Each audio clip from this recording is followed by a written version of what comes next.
영국이 자랑하는 리빙스턴이라는 선교사가 있습니다.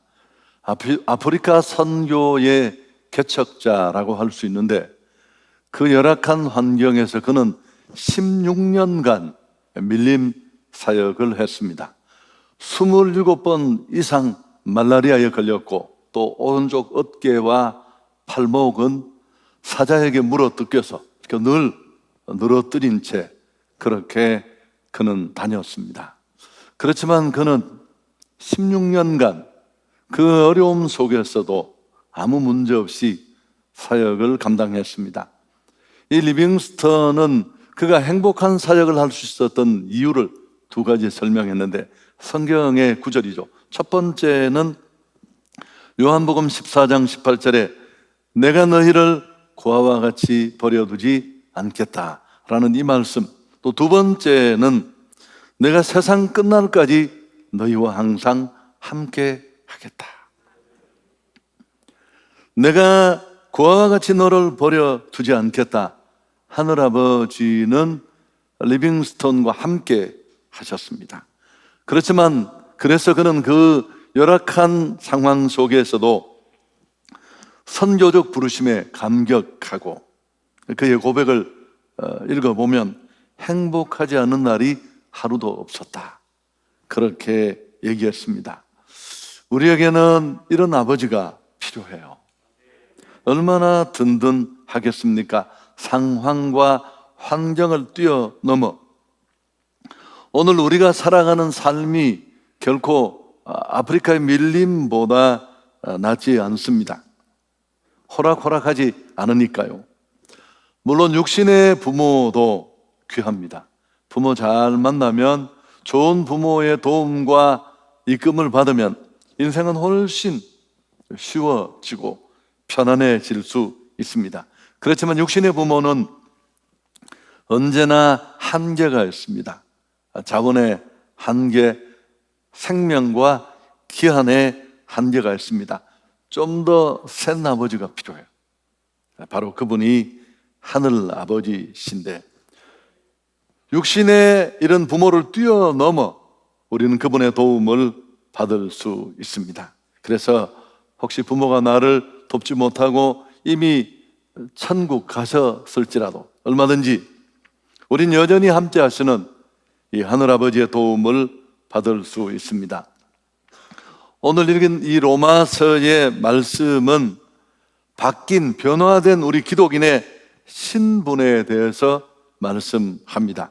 14절, 15절을 다시 한번 보시면, 무릇 하나님의 영으로 인도함을 받은 사람은 곧 하나님의 아들이라.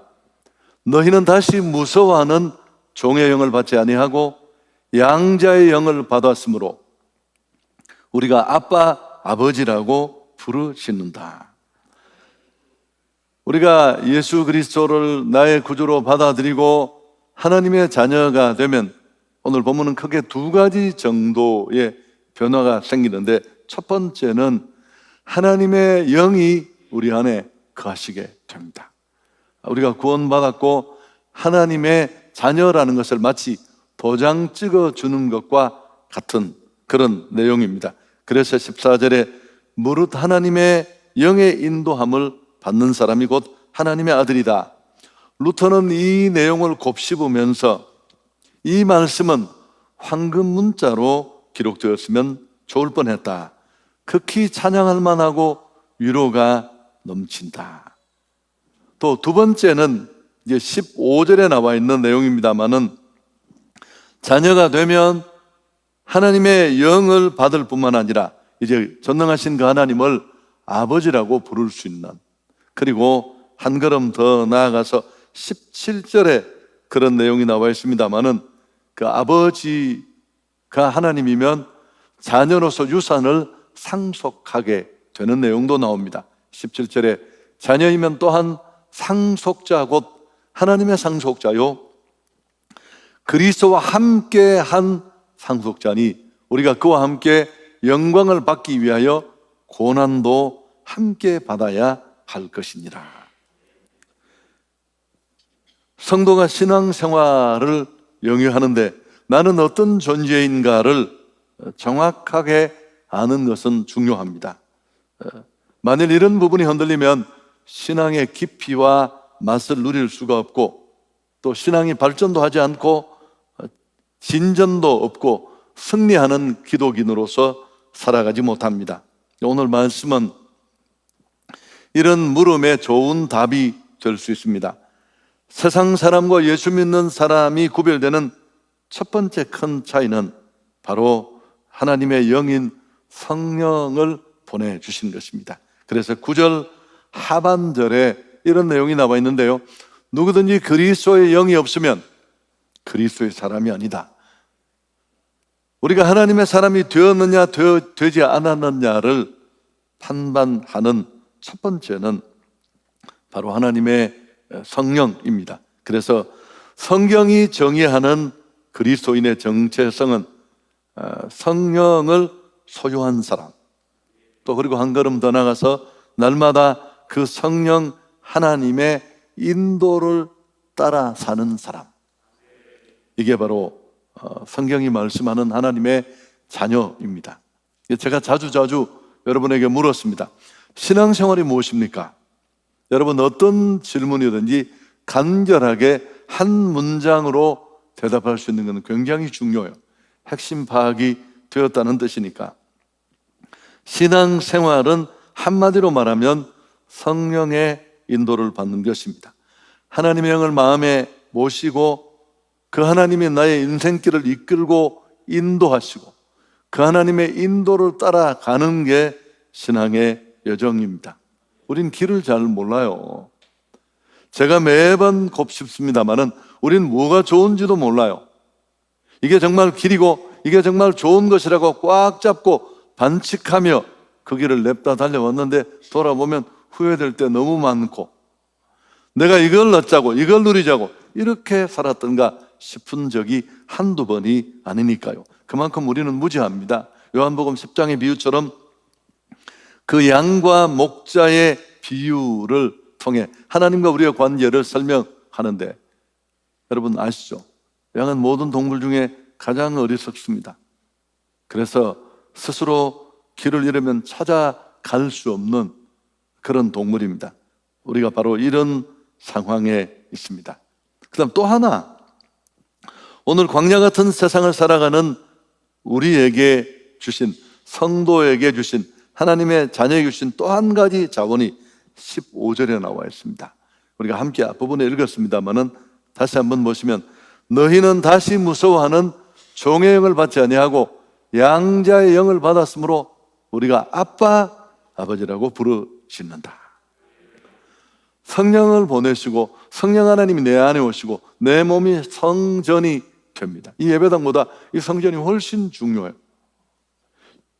그런데 내 안에 계신 이 성령을 받아서 이제 하나님의 자녀가 되면 우리가 양자가 되어서 더 이상 노예가 아니고 하나님의 자녀가 되어서 하나님의 아들로 입양이 된다는 겁니다.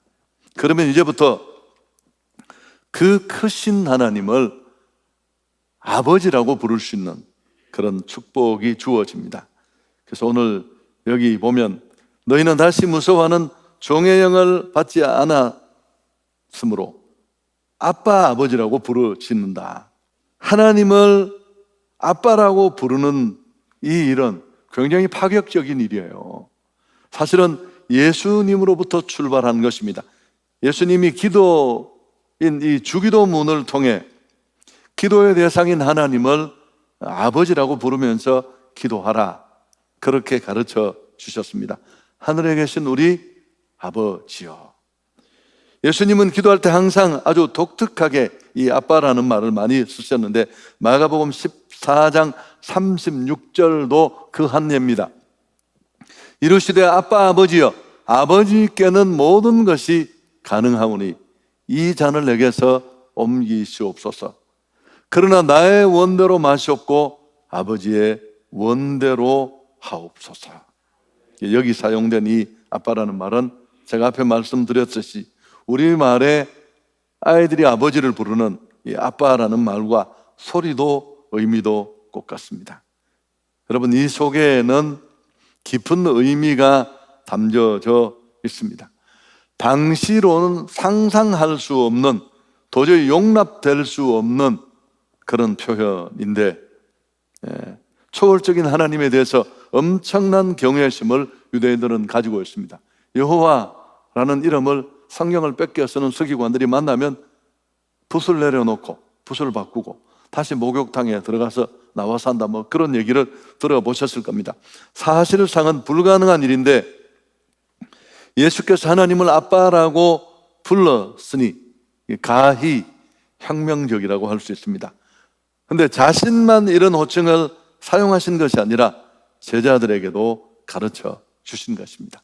너희 하나님 앞에 기도할 때 자녀로서 아빠라고 불러라, 그렇게 기도하라. 그래서 이런 관행을 쫓아 이제 후에 아람어인 아바를 번역까지 하면서 기록을 한 게 오늘 이 로마서 8장 14절 15절에도 들어와 있어서 아바, 아버지라고 부르짖는다, 그렇게 한 것입니다. 좀 복잡한 내용이 될지 모르지만 예수님이 이 호칭을 사용하신 것은 어떤 의미가 있을지 조금 더 설명을 드리겠습니다. 사실 하나님을 향해 아빠, 아버지라고 기도하시고 또 기도하라고 하신 것에는 몇 가지 의미가 있습니다. 우선 첫 번째는 예수님 자신의 사역에 대한 설명입니다. 예수께서는 복음 선포를 통해 사람들이 하나님의 자녀가 됩니다. 영접하는 자, 곧 그 이름을 믿는 자에게는 하나님의 자녀가 된다. 지난 주간에 제가 복음을 전했잖아요. 우린 죄가 있고 그 죄를 해결할 길은 예수밖에 없고, 그래야 다시 생명과 축복의 근원 되신 하나님께로 돌아갈 수 있다. 우리 마음의 문을 녹화하시는 그분께 우리 마음의 문을 열고 영접하면 이제 우리는 자녀가 되는 것입니다. 그럴 때 자녀로 만들어서 하나님의 부요함을 덧입게 하는 것, 그게 바로 예수님의 사역이라는 것을 이 호칭이 보여주는 거죠. 예수님이 하나님을 아빠, 아버지라고 부르며 기도하라 라고 자신도 파격적인 기도를 하시고 제자들에게 이런 기도를 명령하신 건, 말씀하신 것, 예수님 사역이 어떤 사역인가를 보여준다는 거죠. 죄로 하나님과 관계가 끊어진 인간을 자신이 죄값을 치르고 다시 회복시켜 우리를 양자로 삼으시고 그 하나님을 아버지라고 부를 수 있는 관계 회복이 그분의 사역이다는 것. 또 두 번째는 직접적으로 우리에게 주는 의미도 있습니다. 하늘과 땅을 지으시고 역사를 주관하시는 그 막강한 하나님을 이제 우리가 나의 아빠라고 부르게 되었다는 겁니다. 같은 얘기가 될지 모르지만 바로 예수 그리스도를 통해서 결국 예수께서 유대인들은 엄두도 내지 못했던 하나님을 아빠라고 부르는 이 말도 안 되는 이런 호칭을 사용하게 하신 것은 예수님으로 말미암아 우리 모두가 진짜 하나님의 아들과 딸이 되었음을 선포한 것입니다. 그래서 우리는 하나님을 향해 언제든지 아버지라고 부르면서, 아빠라고 부르면서 요청하고 기도할 수 있는 근거가 마련되었습니다. 갈라디아서 4장 6절을 같이 한번 읽을까요? 너희가 아들이므로 하나님이 그 아들의 영을 우리 마음 가운데 보내사 아빠, 아버지라 부르게 하셨느니라. 여러분, 무엇을 근거로 우리가 이런 표현을 쓸 수 있습니까? 하나님의 자녀가 되었기 때문에 그렇습니다. 예수 그리스도로 말미암아. 그래서 오늘 이 하늘에 계신 우리 아버지라고 고백하는 것은 사실은 기도의 황금문과도 같다, 그런 표현을 하는 분이 계십니다. 제 경험만 돌아봐도 그렇습니다. 저희 육신의 아버지는 굉장히 많은 것을 가지고 계신 분이 아니었습니다만은 어릴 때 제 상황만 생각해봐도 제가 뭐 필요한 게 있으면 아버지를 구석으로 데려가서 모셔가서, 그럼 아버지가 이미 알죠. 1,000원만. 그러면 아버지가 1,000원만 주실 때도 있었지만 언제나 넘치게 다 해결해 주셨어요. 언제나 충분하진 않았지만 필요들을 그분은 채워 주셨습니다. 사랑하는 여러분, 그 크신 하나님, 인간의 생사화복을 주고 계신 하나님, 잠깐 나를 돕고 사라질 육신의 부모가 아니라 그 하나님을 아버지라고 부를 수 있다는 것.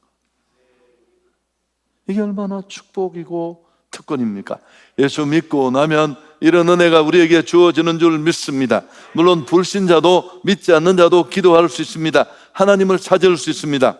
구도하는 마음으로 가능할 것입니다. 그러나 기도가 아버지와 아들의 사랑의 대화라는 측면에서 보면 이건 하나님의 자녀 된 자들만이 누리는 축복이고 특권입니다. 더 이상 하나님은 멀리 계신 분이 아닙니다. 우리에게 말씀으로 족쇄를 걸고 강제 조항이나 맨날 적용하는 그런 두려움만 주는 공포의 대상이 아닙니다. 나의 보호자가 되시고 인도자가 되시고 공급자가 되실 줄 믿습니다. 좀 필요 없는 얘기일 수 있는데 우리가 좋은 아버지가 돼야 돼요. 왜냐하면 자녀들에게 나쁜 아버지의 이미지가 만들어지면 하나님 관계까지 영향을 미친다는 것 아시죠? 자, 정리를 한번 해보겠습니다. 여러분, 예수 믿고 구원받는 이 구원의 변화는, 그분을 나의 구주로 나의 왕으로 모시는 변화는 그렇게 간단한 게 아니에요. 구원의 과정 자체는 간결할지 모르지만 우리 안에 일어난 그 어마어마한 변화, 물론 최고는 천국 가는 것이지만 그 변화가 얼마나 놀라운 것인가를 오늘 말씀은 그대로 우리에게 보여줍니다. 먼저 성령 하나님이 우리 안에 찾아오십니다. 이 예배당보다 우리 마음의 성전, 고린도전서 3장 16절, 너희 몸이 성전인 것과 하나님의 성령이 너희 안에 거하시는 것을 알지 못하느냐. 그리고 그 하나님은 내가 구원받고 하나님의 자녀가 되었다는 것을 도장 찍듯이 성령을 보내주셔서 그 성령 하나님이 나를 날마다 인도하십니다. 두 번째가 뭐라고요? 같은 얘기인데 그 하나님을 향해 아빠라고 부르면서 우리는 기도하고 교제하고 그분을 만날 수 있습니다. 하나님의 자녀된 우리를 하나님은 끝까지 책임져 주십니다. 성경을 읽어보시면, 그냥 읽어보면 다 무너진 거예요. 제가 룻기를 너무 많이 얘기했나요? 여러분, 룻기는 제가 강의를 하면서 설교자로서 너무 많은 은혜를 받아서 책도 만들고 그랬습니다만은, 그 룻기는 정말 폭삭 무너진 엘리멜렉이라는 가정, 영적 가장인 엘리멜렉이 잘못된 인간적인 결정을 성급하게 내리면서, 그 이름이 뭡니까? 하나님은 나의 왕이시라는 이름인데 그 이름에 걸맞지 않았습니다. 그래서 온 가정이 풍비박산, 두 아들, 생태 같은 두 아들 죽고 자신도 죽고 여인들만 달랑 남았어요. 여러분, 사회보장제도가 아무것도 없는 그 시대, 그건 게임 오버예요. 끝났다는 뜻이에요. 절망뿐입니다. 근데 가만히 들여보면 아닙니다.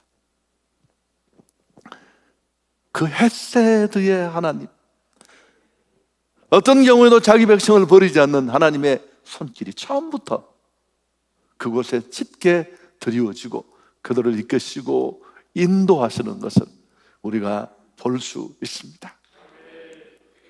여러분, 우리가 이 축복을 누리려면, 이제 지난 시간에도 얘기했습니다만 요한복음 1장 12절 같이 한번 읽을까요? 영접하는 자 곧 그 이름을 믿는 자들에게는 하나님의 자녀가 되는 권세를 주신다. 예수님을 나의 구주로 나의 하나님으로 액셉트 하셔야 돼요. 받아들여야 합니다.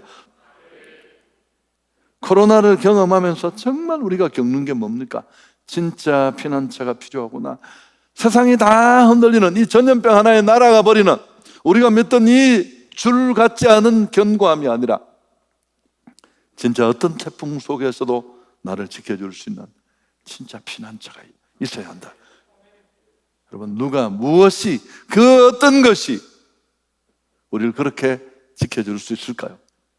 구주 예수님 굳게 붙잡을 수 있기를 축복합니다. 두 번째, 정말 중요한 게 뭘까요? 그 하나님을 아버지라고 부를 수 있다는 것. 이건 놀랍지 않습니까? 그 미국 미시건 주의 성요셉 고아원이 있었는데, 이 고아원에 정말 포악한 고아 하나가 있었습니다. 맨날 친구들하고 두들겨 패고 싸우고 학교에서 퇴학당하고, 입양도 여러 번 있었지만 얘 전력을 아는 누가 걔를 데려가겠습니까? 이 아이는 기쁨과 웃음을 다 잃어버리고 절망에 빠졌습니다. 근데 어느 날 베레다 수녀가 이 포악한 고아를 끌어안고, 하나님은 너를 포기하지 않는다, 하나님은 너를 사랑한다, 정말 힘들 때는 울면서 기도해도 된다. 소녀는 이 말에 큰 감동을 받고, 그는 그렇게 울면서 하나님 아버지의 이름을 부르고 기도했습니다. 마음이 변화되고 피자 만드는 일에 몰두하기 시작했어요. 그래서 무려 11초 만에 피자 반죽 하나를 만드는 최고의 기술자가 되었습니다. 이 소년이 나중에 이제 피자 체인점을, 세계적인 체인점을 만들었습니다. 도미노 피자를 만든 톰 모노건의 얘기예요. 그래서 여러분, 이건 믿음의 승리고 기도의 승리입니다. 저도 목회하는 동안에 또 지금까지 살아오면서 힘든 일이 얼마나 많아요. 그 신학을 시작하면서도 저는 사실 자신이 없었습니다. 어떻게 등록금을 마련하고, 아버지가 돌아가시면서, 우리 아버님이 돌아가시면서 병명을 모르는 채 거의 1년이 넘었어요. 그래서 의료보험이 없던 시대여서 그냥 다 날아갔어요. 그런 상황 속에 제가 신학을 할 수밖에 없는 코너에 몰렸어요. 갈 길이 거기밖에 딸랑 없었습니다. 그래서 하나님, 나는 돈이 없습니다. 당신이 정말 이 길로 나를 이끌길 원한다면 해결해 주십시오. 누가 등록금을 보내줬어요. 그 총신을 왔어요. 내가 이런 이야기 너무 많이 했나요? 제가 또 하나님 앞에 솔직하게, 하나님, 나는 믿음 없어서 총신 가서 무슨 막 점심시간에 물 먹고 이런 거 우리 정말 못합니다. 저는. 그런 분들이 저 때 계셨어요. 돈 잘 버는 또 자매 하나가 시집을 왔어요. 그래서 또 저를 다 밀어서 제가 총신을 다 졸업할 때까지 그런 걱정은 하지 않았습니다. 졸업하자마자 이분이 사표를 내시더라고요. 저한테 물어보지도 안 하고. 여러분, 또 신학을 마치고 목사가 되어서 담임 목사로 가는 길에 저는 부목사님들의 애환을 너무너무 잘 알아요. 제가 38번, 9번을 낙방한 경험이 있습니다. 여러분, 남에게는 또 한 번이지만 그 실제 당하는 사람에게는 얼마나 그게 고통스러운 일인데,